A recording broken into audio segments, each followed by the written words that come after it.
श्री स्वामी समर्थ. समस्त स्वामी भक्तांना गुरुचरित्र पारायणाबद्दल माहिती आहेच, पण उच्च कोटीची आणि सर्वात कठीण अशी गुरुचरित्र पारायण साधना तुम्हाला माहीत आहे का, जी प्रत्यक्ष दत्तगुरूंना आपल्या समक्ष उभं करू शकते?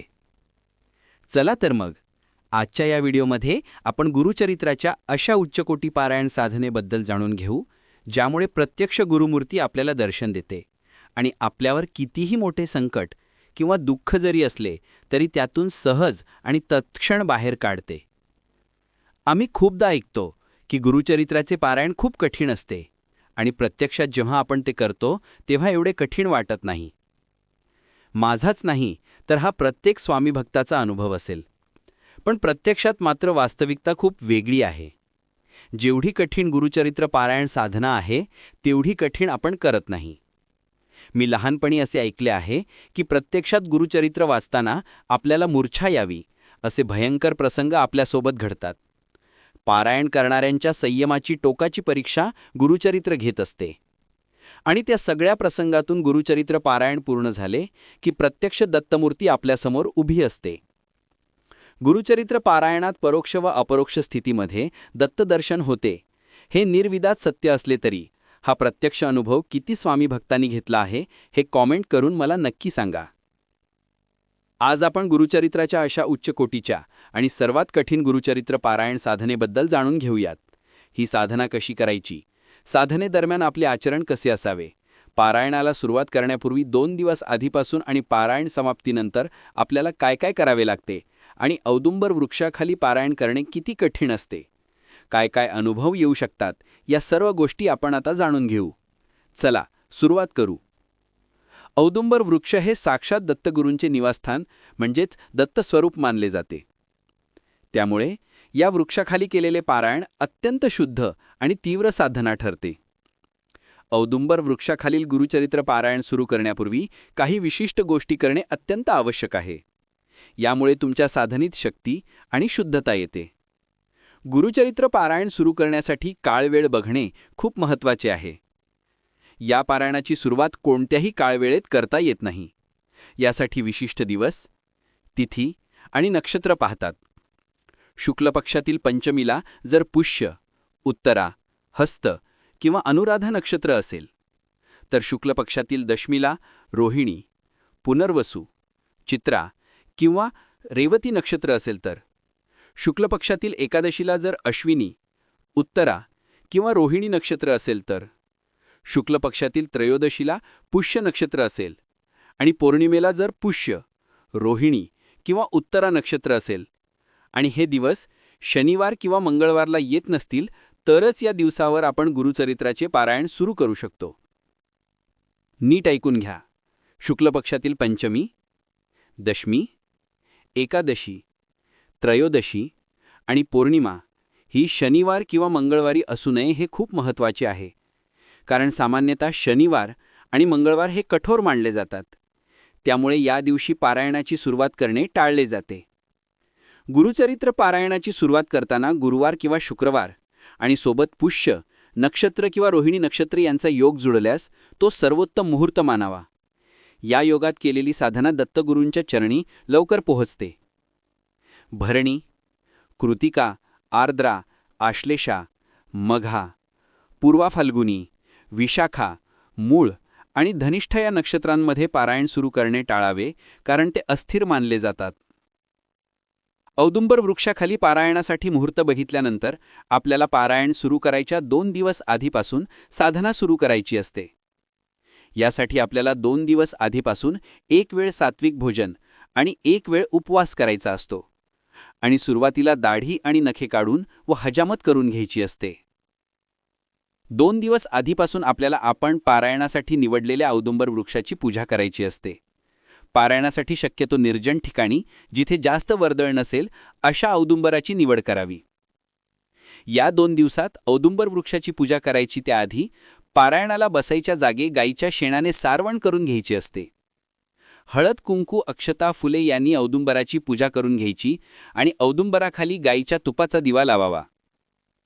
पारायणा सुरू करायच्या आदल्या दिवशी रात्री आपल्याला 5 नैवेद्य बनवायचे असतात आणि 4 नैवेद्य 4 श्वानांना म्हणजेच कुत्र्यांना आणि 1 नैवेद्य गायीला द्यायचा असतो. हे कशासाठी आवश्यक आहे हे तुम्हाला सांगतो. पारायण ही एक मोठी साधना असल्यामुळे पारायणाच्या काळात अनेक चांगल्या वाईट सूक्ष्मशक्ती साधकाभोवती वावरत असतात. कुत्रे हे कालाग्नी म्हणजेच कालभैरव आणि दत्तगुरूंचे कत्वाचे रक्षक मानले जातात. त्यांना नैवेद्य दिल्यावर ते साधकाला पुढील 7 दिवसांच्या साधनेसाठी संरक्षण कवच म्हणजेच प्रोटेक्शन देतात आणि साधनेतील विघ्ने दूर करतात. गोमाता ही शुद्धी आणि पवित्रतेची प्रतीक आहे. पारायणापूर्वी गोमातेला घास म्हणजे नैवेद्य अर्पण केल्याने प्रायश्चित्त होते आणि साधना निर्दोष सुरू होते. गाय आणि 4 कुत्र्यांना दिला जाणारा नैवेद्य फक्त पारायण सुरू व्हायच्या आदल्या दिवशीच द्यायचा नसतो, तर पारायण संपल्यानंतर पण हे 5 नैवेद्य देणे खूप गरजेचे आहे. हे तुम्ही विसरूचा कामा नये. आता ज्या दिवशी आपल्याला पारायण सुरू करायचे आहे त्या पहिल्या दिवशी आपल्याला उपवास करायचा आहे किंवा त्या दिवशी कोणतेही अन्न घेऊ नये, फलाहार घ्यावा. ज्या दिवशी पारायण सुरू करायचे आहे त्या दिवशी पण सकाळी पुन्हा एकदा जागा पाण्याने व गोमयाने शुद्ध करून घ्यावी. औदुंबरांच्या बुंध्याला लागून आपल्याला पाट किंवा चौरंग ठेवायचा आहे, ज्यावर आपण गुरुचरित्र ठेवू. त्या चौरंगाचा अथवा पाठाचा स्पर्श वृक्षाच्या बुंध्याला होणे आवश्यक आहे, कारण औदुंबर वृक्ष हे साक्षात दत्तगुरूंचे स्वरूप आहे. पोथीमध्ये देखील दत्तगुरूंचे चरित्र आणि तत्वज्ञान आहे. त्यामुळे ग्रंथ ठेवण्याचा पाठ थेट वृक्षाला स्पर्श करत ठेवल्याने ग्रंथातील चैतन्य आणि वृक्षातील चैतन्य यांची एकता म्हणजेच एकत्व साधले जाते. यामुळे पारायणातून निर्माण होणारी ऊर्जा थेट दत्तगुरूंच्या चरणी समर्पित होते. अजून एक महत्त्वाची आणि लक्षात ठेवावी अशी गोष्ट म्हणजे आपले बसायच्या आसनाचा औदुंबर वृक्षाच्या बुंध्याला स्पर्श होऊ नये. म्हणजे आपण बुंध्याला टेकून बसू नये, कारण थेट वृक्षाला लागून बसणे हे गुरुतत्वाचा योग्य सन्मान नसल्याचे मानले जाते. आपण देवाजवळ बसतो, देवावर नाही. आपण भक्त म्हणून दत्तगुरूंच्या म्हणजे वृक्षाच्या चरणी बसत आहोत, ही भावना कायम राहावी लागते. आपले मुख हे शक्यतो पूर्वेकडे किंवा वृक्षाच्या ज्या बाजूने सूर्यप्रकाश येत असेल म्हणजेच सकारात्मक ऊर्जा तिकडे असावे लागते. आसन पाटापासून योग्य अंतरावर ठेवल्यास आपल्याला योग्य दिशेकडे बसणे शक्य होते. पारायण सुरू करण्याच्या दिवशी पहाटे उठून शुद्धोदकाने म्हणजेच कोमट पाण्याने स्नान करावे आणि त्या पाण्यात चिमूटभर गोमूत्र टाकावे. वृक्षाच्या बुंध्याला स्पर्श करून मांडलेल्या चौरंगावर अथवा पाटावर एक स्वच्छ वस्त्र म्हणजेच पिवळे किंवा भगवे अंथरून त्यावर गुरुचरित्र ठेवावे. गुरुचरित्राच्या कोणत्याही भागाचा डायरेक्ट स्पर्श जमिनीला होता कामा नये. आपल्याला गुरुचरित्र वाचण्यासाठी बसण्यासाठी लोकरीचे किंवा दर्भाचेच आसन वापरावे. दर्भ म्हणजे एक प्रकारचे गवत. याखेरीज आपण कोणतेही दुसरे साधन बसण्यासाठी घेऊ नये अथवा डायरेक्ट जमिनीला स्पर्श होईल असेही बसू नये. पारायणापूर्वी दत्तगुरूंचे स्मरण करून श्री गुरुदेव दत्त किंवा दिगंबरा दिगंबरा श्रीपाद वल्लभ दिगंबरा या मंत्राचा जप करावा. पारायण सुरू करण्यापूर्वी औदुंबर पूजा करावी. ही पहिल्या दिवसापासून 7 दिवस रोज करावी. यामध्ये वृक्षाला शुद्ध जल आणि दूध अर्पण करावे. वृक्षाच्या खोडाला हळद कुंकू, अष्टगंध आणि फुलांचा हार घालावा. शक्य असल्यास तुळशीची माळ अर्पण करावी. औदुंबराखाली तुळशी अर्पण करणे शुभ मानले जाते. त्यानंतर 11 किंवा 108 प्रदक्षिणा पूर्ण कराव्यात. 7 दिवसांचे पारायण करताना कलश स्थापना करणे अनिवार्य आहे. यात कलशामध्ये सुपारी आणि नाणे टाकून त्यात थोडे जल भरावे. कलशाच्या तोंडाला 5 वेळा धागा गुंडाळावा. त्यात 5 विळ्याची पाने टाकून त्यावर नारळ स्थापन करावा. त्यानंतर आपल्याला पोठीजवळ नंदादीप व समई ठेवायची आहे. शक्य होत असेल तर गाईच्या तुपाचा अथवा तेलाचा अखंड नंदादीप लावावा. हा दीप पारायणांच्या 7 दिवसात विझणार नाही याची काळजी घ्यावी लागते. हाच दीप पारायणांच्या नियमांचा साक्षीदार असतो.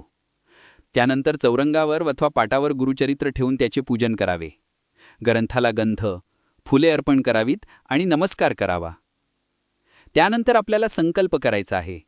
संकल्प करण्यासाठी उजव्या तळहातावर पाणी घेऊन आपले नाव, गोत्र, आजची तिथी, वार सांगून मी श्री दत्तगुरूंच्या कृपेने 7 दिवसात गुरुचरित्राचे पारायण अमुक उद्देशाने पूर्ण करीत आहे असा स्पष्ट संकल्प उच्चारून पाणी सोडावे. आणि त्यानंतर आपल्याला पारायण वाचणे सुरू करायचे आहे. पारायणादरम्यान आपले आचरण कसे असावे हे जाणून घेणे पण खूप महत्त्वाचे आहे, कारण यामध्ये खूप जास्त चुका आपल्याकडून होत असतात.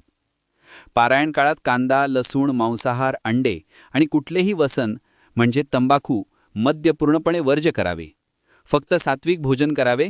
उपवास शक्य असल्यास करावा, पण शरीराला त्रास देऊ नये. 7 दिवसांच्या पारायणात ब्रह्मचर्य पाळणे अत्यंत अनिवार्य आहे. जमिनीवर, पाटावर किंवा चटईवर म्हणजेच आसनाच्या स्वरूपात शयन करावे. पलंग, गादी यांचा वापर टाळावा किंवा आपण ठरवूनच घ्यायचे की याचा वापर करायचा नाही. पारायण सुरू असताना कोणाशीही बोलू नये. वाचन झाल्यावरही कमीत कमी आणि आवश्यक तेवढेच बोलावे. मनदत्त चिंतनात स्थिर ठेवावे. पारायणात वेळेचे बंधन खूप महत्त्वाचे आहे. त्यामुळे दररोज पारायणाची वेळ निश्चित असावी. म्हणजे जर तुम्ही सकाळी 6 ते 9 पारायण करत असाल तर पुढचे 7ही दिवस हीच वेळ पारायणाची असावी. वेळेत बदल करू नये. अध्याय वाचताना मध्येच थांबू नये किंवा मध्ये कोणाशी बोलू नये. अत्यंत निकड असल्यास श्री गुरुदेव दत्त म्हणून थांबावे आणि पुन्हा श्री गुरुदेव दत्त म्हणून वाचन सुरू करावे. पारायण करताना अजिबात घाईगडबडीने वाचू नये. वाचन स्पष्ट, योग्य गतीने आणि मनात अर्थाची चिंतन करत करणे आवश्यक आहे. पहिल्या दिवशी जे आसन बसायला घेतले आहे 7ही दिवस तेच आसन बसाव्यास घ्यावे. आसन बदलू नये. वाचन झाल्यावर पोथीला आणि आसनाला नमस्कार करून उठावे. औदुंबराखाली पारायण म्हणजे बाहेरील वातावरण, ऊन, वारा, पाऊस सहन करणे आलेच. यामुळे वाचनात बदल करणे म्हणजे आपला संकल्पभंग समजला जातो. काहीही झालं तरी वाचन बंद करू नये.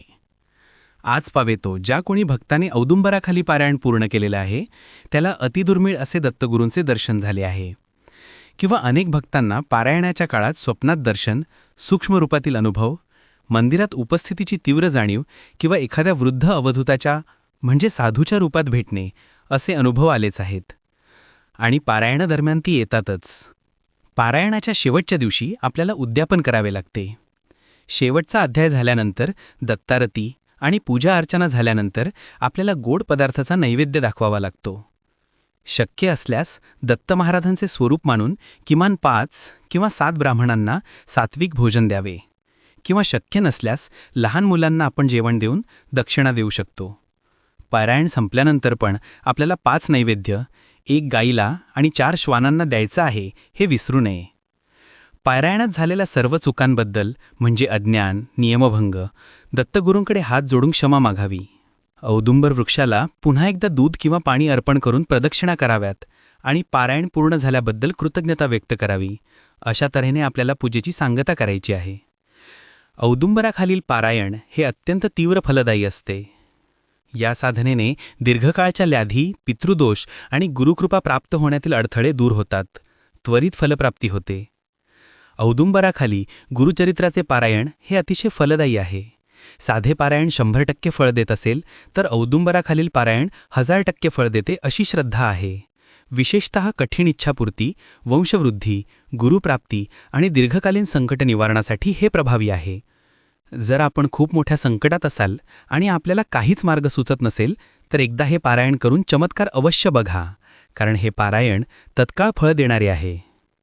गुरुचरित्राबद्दल बोलावे तेवढे कमीच आहे. तुम्हाला हा व्हिडिओ आवडला का? जर याबद्दल तुमच्या काही शंका असतील तर नक्की कॉमेंटमध्ये विचारा. आणि व्हिडिओ आवडला असेल तर नक्की लाईक करा आणि इतर स्वामी भक्तांसोबत शेअर करायला विसरू नका. श्री स्वामी समर्थ. श्री गुरुदेव दत्त.